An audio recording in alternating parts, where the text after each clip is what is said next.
466 sekolah di Sabah dalam keadaan tidak selamat. Kopi Vosian, Izo I Beverly Anasasialim, Miampai Diozo BTTV Sodopiti.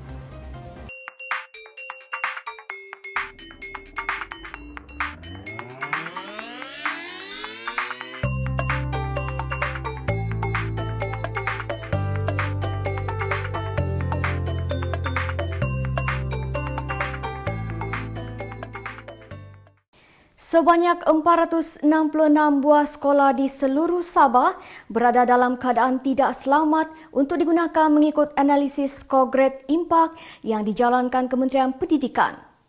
Menteri Pendidikan Dr. Muhammad Razzi Muhammad Jidin berkata 52 buah sekolah berada pada skor maksimum 7 iaitu tidak selamat digunakan dengan pengesahan daripada Jabatan Kerja Raya. Manakala 414 buah sekolah berada pada tahap skor 6 iaitu tidak selamat dengan pengesahan daripada Jabatan Pendidikan Negeri dan Pejabat Pendidikan Daerah. Dalam hal ini, KPM mempunyai maklumat perincian mengenai physical component atau fasiliti bangunan di sekolah yang tidak sempurna, tidak berfungsi dan tidak selamat digunakan. Untuk makluman ahli yang berhormat, mulai tahun 2019, KPM melaksanakan analisis skor grade impak sebagai penambahbaikan bagi menentukan tahap keadaan fizikal komponen atau fasiliti bangunan sekolah daif.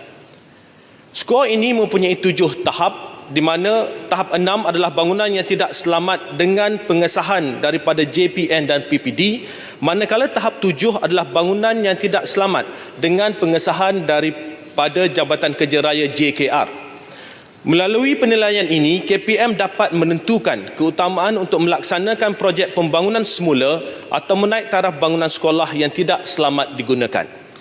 Khususnya untuk negeri Sabah, sehingga 31 Mei 2020, terdapat sebanyak 414 buah sekolah yang mempunyai bangunan pada tahap skala impak 6 dan 52 buah sekolah yang mempunyai bangunan pada tahap skala impak 7. Menteri. Dr. Razzi menjawab pertanyaan ahli Parlimen Tuaran Dr. Sri Wilfred Madius Tangau di Dewan Rakyat hari ini. Madius bertanya kepada Muhammad Razzi, adakah Kementerian Pendidikan KPM sedar mengenai kewujudan sekolah-sekolah daif di Sabah dan apakah langkah-langkah diambil untuk mengatasinya? Beliau turut meminta penjelasan tentang langkah kerajaan mengatasi keadaan sekolah menengah kebangsaan Tun Fort Stephens di Kyulu yang daif dan tidak selamat. Minta Menteri Pendidikan menyatakan adakah kementerian sedar mengenai kewujudan bangunan-bangunan sekolah di Sabah yang telah diisytiharkan oleh Jabatan Kerja Raya sebagai tidak selamat untuk digunakan seperti bangunan asrama dan flat guru SMK Tun Fuad Kyulu, dan apakah langkah-langkah yang telah sedang dan akan diambil untuk menanganinya. Terima kasih. Muhammad Razzi berkata bagi tujuan menaik taraf dan membangunkan semula bangunan daif sekolah di seluruh negeri Sabah, kerajaan telah memperuntukkan sejumlah 1.252 bilion ringgit. Kerajaan telah memperuntukkan sejumlah 1.252 bilion ringgit dalam tempoh RMK ke-11, iaitu bagi tahun 2016 hingga tahun 2020. Peruntukan ini adalah untuk membiayai kerja-kerja naik taraf dan membangunkan semula bangunan daif di 237 buah sekolah di Sabah dalam RMK ke-11. Baki bangunan daif lain akan dinaik taraf di bawah RMK ke-12 tertakluk kepada keupayaan kewangan kerajaan. KPM juga menggunakan peruntukan daripada program khusus penyelenggaraan institusi pendidikan untuk tujuan penyelenggaraan berdasarkan keutamaan mengikut skala impak tadi. Bagi tahun 2020, peruntukan penyelenggaraan bagi negeri Sabah adalah sebanyak 39.5 juta ringgit. Mengulas tentang keadaan SMK Tun Fort Stephens, Muhammad Razzi berkata sebanyak 1.5 juta ringgit telah diperuntukkan untuk sekolah itu. Namun pelawan tender masih dibuka ketika ini selepas ditangguhkan berpunca daripada Perintah Kawalan Pergerakan. Mengikut perancangan, kerja-kerja membaik pulih asrama dan fasiliti lain di sekolah tersebut akan dapat diselesaikan dalam tempoh 8 bulan selepas proses perolehan dibuat. Pada peringkat awal, pihak JKR bercadang untuk membuat pelawaan tender pada bulan Mac 2020. Walau bagaimanapun, pelawaan tender ini ditangguhkan berikutan Perintah Kawalan Pergerakan PKP. Terkini, pihak JKR telah membuka iklan tender pada 30 Jun 2020 dan akan ditutup pada 3 Ogos 2020. Untuk maklumat ahli yang berhormat, terdapat 315 orang murid yang tinggal di asrama di SMK Tun Fuad Stephens. Memandangkan asrama tidak selamat digunakan, pihak sekolah telah mengubah suai dewan makan, rumah guru dan bilik darjah untuk dijadikan asrama sementara. Seramai 114 orang murid ditempatkan di asrama sementara ini. Selain daripada itu, pihak sekolah dengan kerjasama badan bukan kerajaan NGO telah menyediakan penginapan untuk 58 orang murid di bangunan berdekatan dengan sekolah yang telah diubah suai menjadi asrama. Baki 143 orang lagi berulang alik dari rumah ke sekolah. Pihak sekolah sedang mengubah suai beberapa fasiliti sekolah dan mengenal pasti premis berhampiran sekolah yang bersesuaian untuk disewa sebagai tempat tinggal sementara bagi menampung baki murid ini. Sementara menunggu fasiliti sementara ini siap, KPM akan menampung tambang pengangkutan bagi murid yang berulang alik dari rumah ke sekolah. Isu pembatalan jemputan pada saat akhir terhadap Ketua Menteri Datuk Seri Panglima Haji Muhammad Syafiee bin Haji Abdal untuk merasmikan sambutan Hari Guru Peringkat Negeri Sabah 2020 baru-baru ini dibangkitkan dalam sidang Dewan Rakyat hari ini. Ahli Parlimen Papar Ahmad Hassan dalam perbahasan berkata pembatalan itu yang dibuat oleh Jabatan Pendidikan Negeri JPN seolah-olah satu penghinaan kepada rakyat Sabah dan perbuatan mempolitikkan sektor pendidikan Sabah. Sehubungan itu beliau menyoal adakah benar Perdana Menteri Tan Sri Muhyiddin Yassin adalah pemimpin untuk semua rakyat Malaysia. Sedangkan tindakan dilakukan sebaliknya hanya kerana JPN adalah agensi persekutuan. Jadi apa salahnya Ketua Menteri merasmikan majlis tersebut?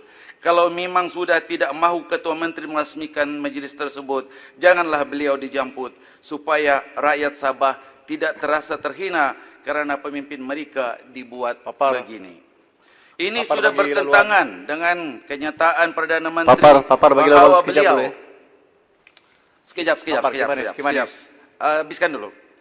Ini sudah bertentangan dengan kenyataan Perdana Menteri bahawa beliau adalah Perdana Menteri untuk semua rakyat Malaysia dari Perlis hingga ke Sabah, termasuklah nelayan-nelayan, peniaga-peniaga, penjawat awam, pekerja swasta. Kalau ia betul perkara seperti yang saya nyatakan tadi tidak akan terjadi. Jadi saya berharap sangat agar perkara seperti ini tidak akan berulang lagi. Walaupun kami di Sabah sebagai negeri pembangkang tetapi akan sentiasa memberi kerjasama sepenuhnya kepada kerajaan persekutuan dalam konteks government to government cooperation. InsyaAllah akan lakukan yang terbaik. Minta maaf sekejap.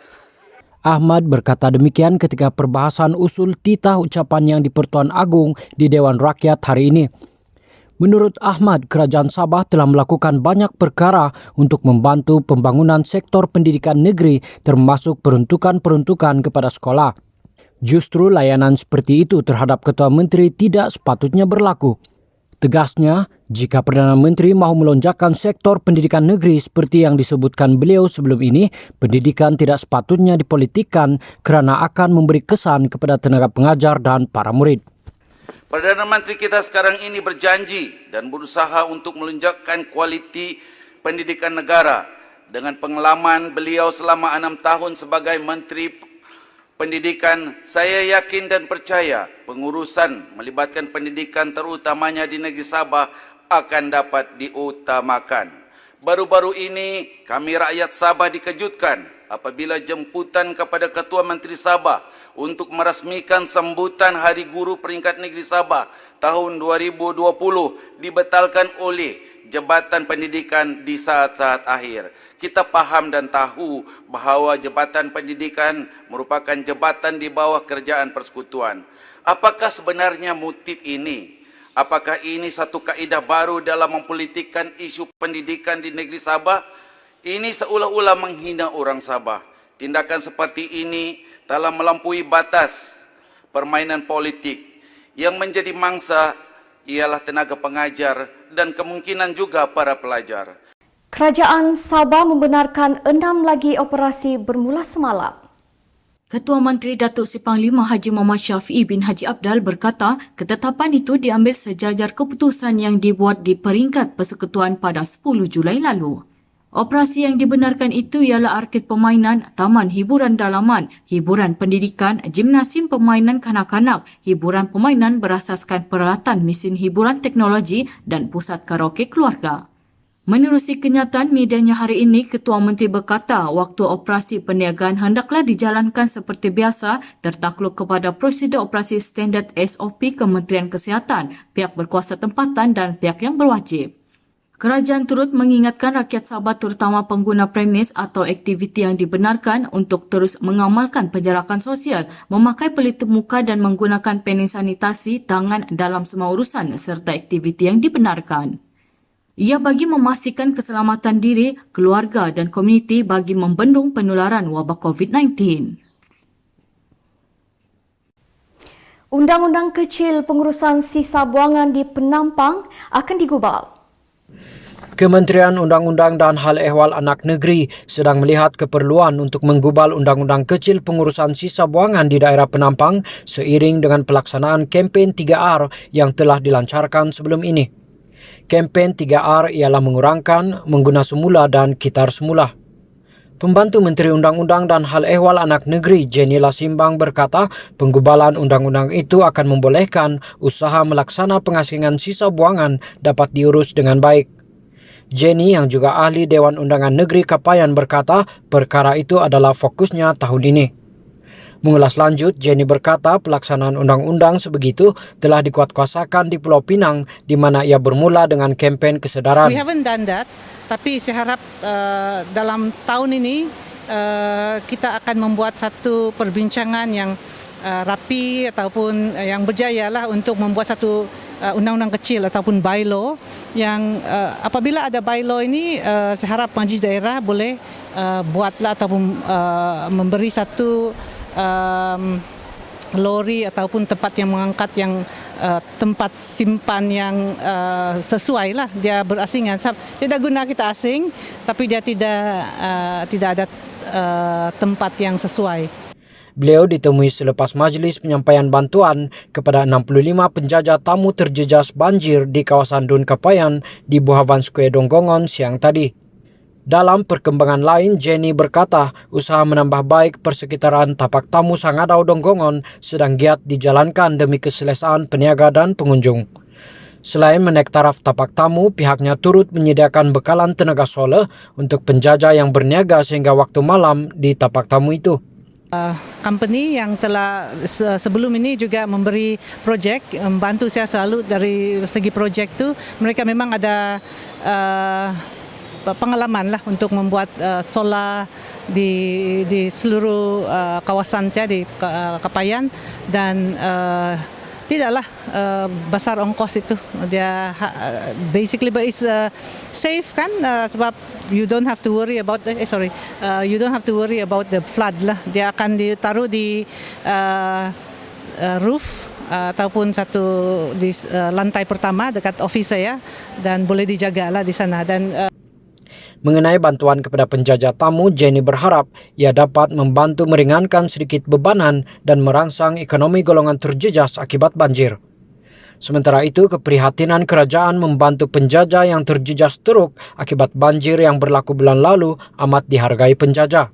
Sebelum ini pun pada tahun 2018 juga kami mengalami bencana yang sama banjir, tapi tidak seteruk tahun ini dan tahun sebelum ini dia bagi 100 orang lah setiap penjajah dan tahun ini dia naikkan kepada 150 dan rata-rata daripada kami ini amat berterima kasihlah kepada pihak YB dan juga kerajaan negeri.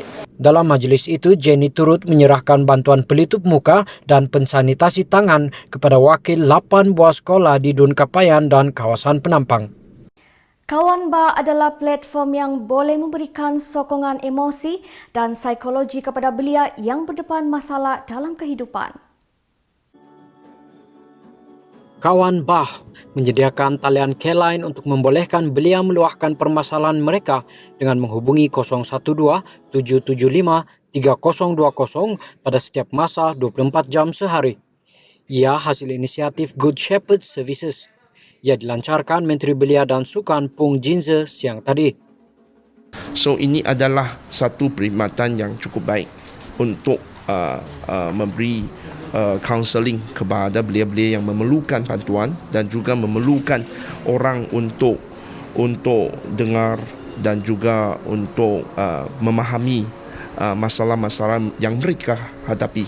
So ini adalah sangat penting kerana kalau kita lihat dari segi untuk memerangi kesihatan mental di kalangan orang muda, salah satu unsur yang sangat penting ialah dengar, listening. So kalau belia-belia kita tidak ada ruang dan platform untuk menyuarakan masalah-masalah mereka ataupun kesulitan mereka ataupun kesedihan mereka, so maka mereka seringkali mereka akan fikir ke arah yang tidak baik. So ini adalah cabaran yang sangat besar dan benar. So we have to tackle this problem as a community as a whole. So saya juga mengambil kesempatan ini untuk menyeru kepada semua persatuan-persatuan belia bahawa memandang serius tentang isu ini. Bukan saja ada aktiviti-aktiviti yang macam saya katakan tadi, kecergasan, gaya hidup yang sihat dan sebagainya, dan kesihatan mental adalah salah satu aspek yang kita perlu mengambil perhatian yang secara serius. Sebelum ini, Good Shepherd Services membantu 200 pelajar di Sabah yang berdepan pelbagai masalah ketika penguatkuasaan Perintah Kawalan Pergerakan. Going into counselling and going into a care support service is very natural. It is an extension of the works that we've been doing ever since we've been in Sabah in 1988. That's when our Women's Centre started.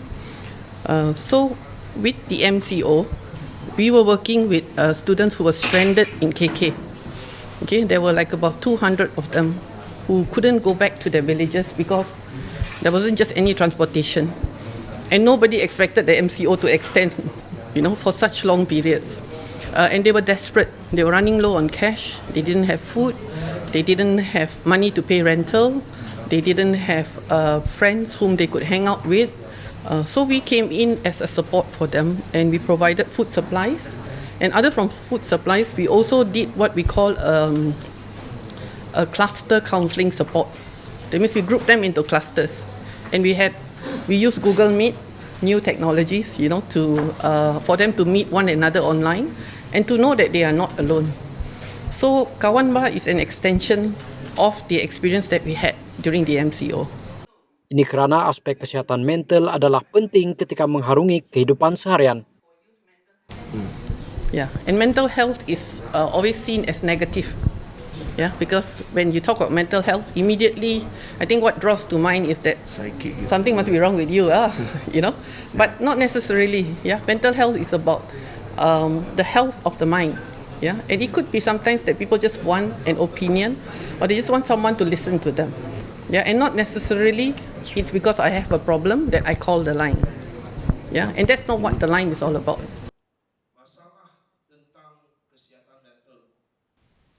Isu 1MDB, SPRM akan memaklumkan kepada pihak berkuasa di United Kingdom mengenai perintah interim. Sejumlah wang di London dianggarkan bernilai 1.452 bilion ringgit yang dikaitkan dengan konspirasi penipuan melibatkan Datuk Seri Najib Tun Razak akan dipohon untuk dibukukan sementara oleh Suruhanjaya Pencegahan Rasuah Malaysia SPRM kepada pihak berkuasa negara itu. Perintah interim untuk melarang sebarang urusan bagi wang berkenaan telah diperoleh SPRM di Mahkamah Tinggi Kuala Lumpur hari ini.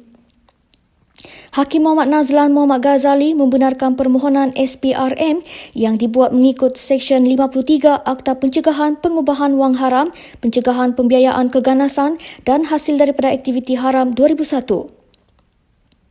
Perintah interim tersebut berkuat kuasa bermula 16 Julai 2020 sehingga pelepasan permohonan yang dijadualkan pada 28 Ogos 2020.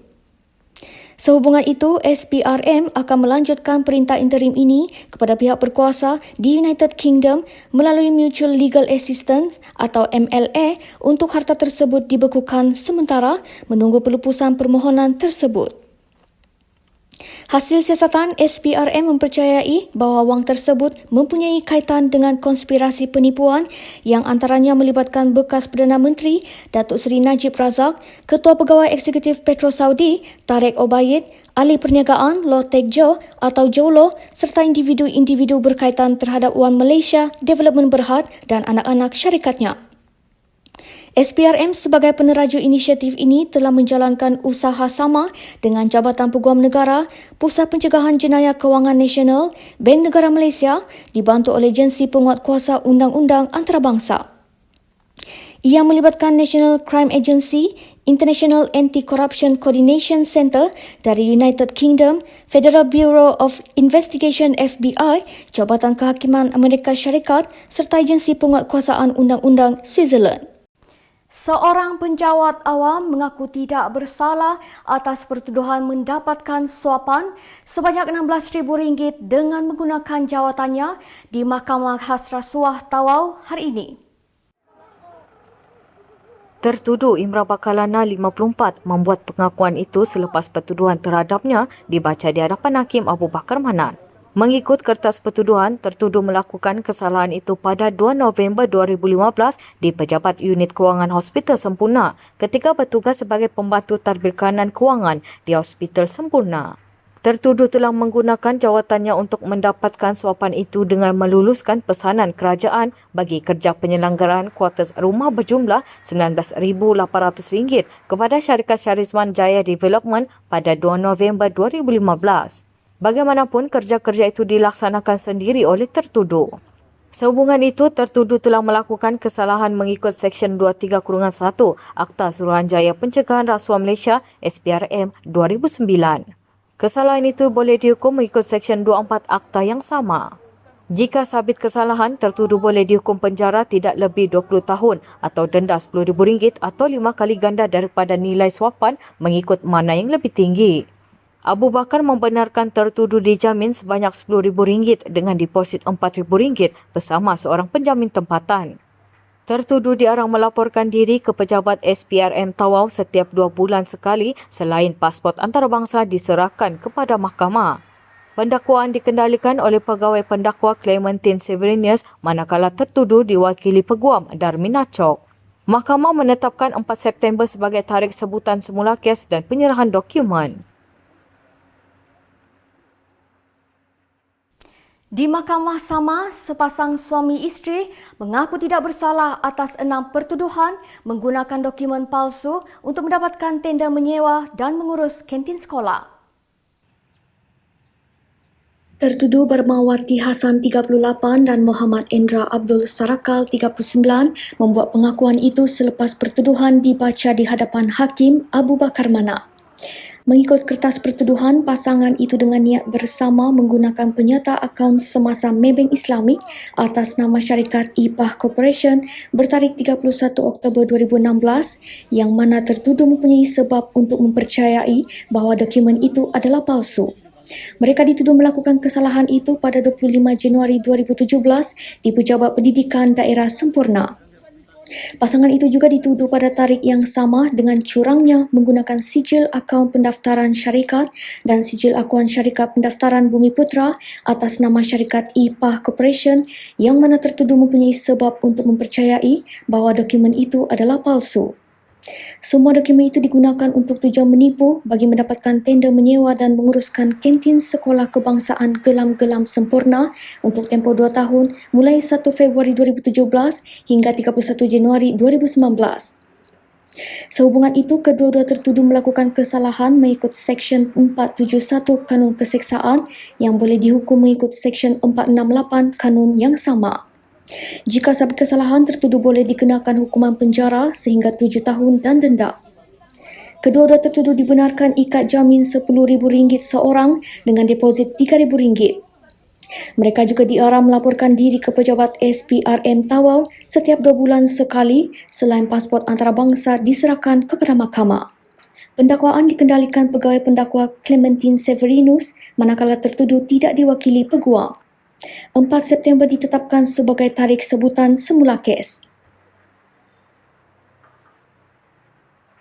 Barangan kawalan bernilai RM10,000 dirampas di Manggatal semalam. Pejabat Perdagangan Dalam Negeri dan Hal Ehwal Pengguna Sabah menyita pelbagai jenis barang kawalan bernilai RM10,000 di sebuah kedai runcit di Pekan Manggatal semalam. Dalam kejadian jam 1 tengah hari itu, sebanyak 1,652 kg gula, 1,156 kg minyak masak dan 1,249 kg tepung gandum dirampas selepas pemilik premis disyaki memiliki barang kawalan melebihi had kuantiti bekalan yang dibenarkan. Timbalan Pengarah Merangkap Ketua Pegawai Penguatkuasa Negeri pejabat itu, Taha Julai berkata, siasatan lanjut terhadap pemilik perniagaan masih dijalankan. Mereka disiasat kerana melanggar Peraturan 10-1 Peraturan Kawalan Bekalan 1974 iaitu memiliki atau menyimpan barang kawalan berjadual melebihi had kuantiti yang dibenarkan dalam lesen. Bagi kesalahan mengikut Akta Kawalan Bekalan 1961, mana-mana individu yang disabit kesalahan boleh didenda tidak melebihi RM1 juta atau penjara tidak lebih 3 tahun atau kedua-duanya. Manakala bagi syarikat denda tidak melebihi RM2 juta. Barangan tiruan bernilai hampir RM14,000 dirampas dalam serbuan di Sandakan. Kementerian Perdagangan Dalam Negeri dan Hal Ehwal Pengguna KPDN HEP menyita 125 helai jersey dan 3 seluar tiruan menggunakan jenama Adidas, Nike dan Puma bernilai RM13,917 susulan serbuan ke atas sebuah premis di pusat bandar Sandakan kira-kira 10 pagi semalam. Turut ditahan seorang lelaki warga tempatan berusia 53 tahun yang juga pemilik premis. Ketua Cawangan KPDN HEP Sandakan, Muhammad Hashim berkata, kes itu disiasat mengikut Seksyen 102-1-C Akta Cap Dagangan 2019. Kesalahan itu memperuntukkan denda RM10,000 bagi setiap barangan atau 3 tahun penjara atau kedua-duanya sekali jika sabit kesalahan. Sejak Januari lalu, KPDN HEP Sandakan sudah melaksanakan 5,991 pemeriksaan dan merekodkan 125 kes yang membabitkan rampasan lebih RM2.1 juta dan kompaun berjumlah RM36,400. Koto Huadan, Misomo Toko Vago.